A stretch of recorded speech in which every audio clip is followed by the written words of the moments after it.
first-person audience. Hello, friends and family.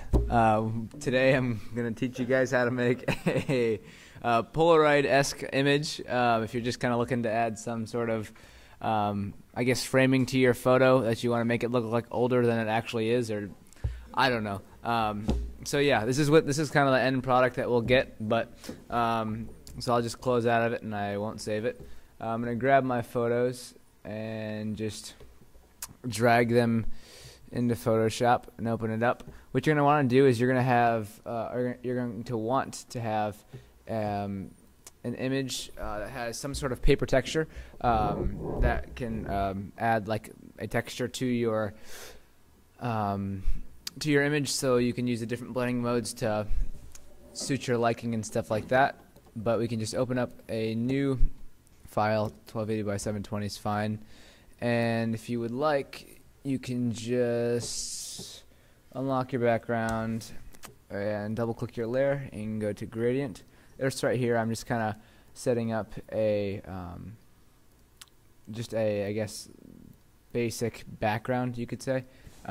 Just kind of something that I would use for, I guess, stylistic purposes for this. And so you can just kind of, that's more yellow.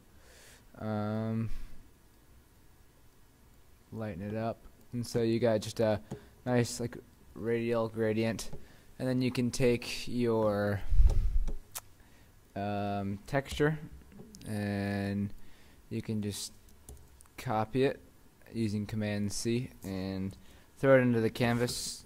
Command T to resize it. You can hold Shift to maintain proportions, and then what you can do is just drag it over the image, and once you've done that, you can double click it because you're still modifying it. Then you can go to multiply, and you can do a bunch of just different deals with this stuff, but as of right now I'm just going to do multiply, and you can change the opacity within it and stuff like that if you want to see more of that radial gradient.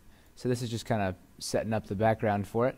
And once you've gotten that to your liking, you can just grab your I guess square or your shape tool, or your rectangle tool, I guess, and drag it out to your liking. And so this right here, if you want to just kind of center it or whatever, is going to be your like the frame of your photo.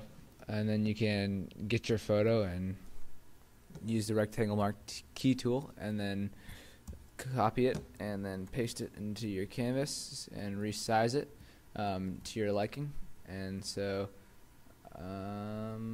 yeah, so you're gonna have to just pull it into here, and once you've done so, I kind of lost some of the aspect ratio because I didn't hold Shift, but because of that I'm just gonna try and manually do it and whatnot. So I guess this will work, and now we've got a lot of extra room right here, so we can just get rid of it. Let me see, grab a hold of it and just bring it down, and maybe you want a little bit more. So this is just your basic frame of the image, and then what you can do to add just the texture to your photo, you can duplicate this layer and grab it, so your paper layer, and it can be a different paper layer, it doesn't have to be the same one, but for the purposes of this tutorial, and you can just take it and set it over the top of your image. And so you don't have to maintain proportion for this one. I mean, you can if you'd like, but you're welcome to. And then you can just mess around with the opacity if you'd want it to be darker or lighter. And so then you want to pull it over your image so your image is affected by it as well. And then a little thing you can do to your image is if you want to just add a little bit of inner shadow,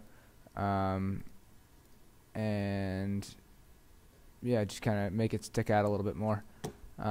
So that's how you kind of make a Polaroid sort of image.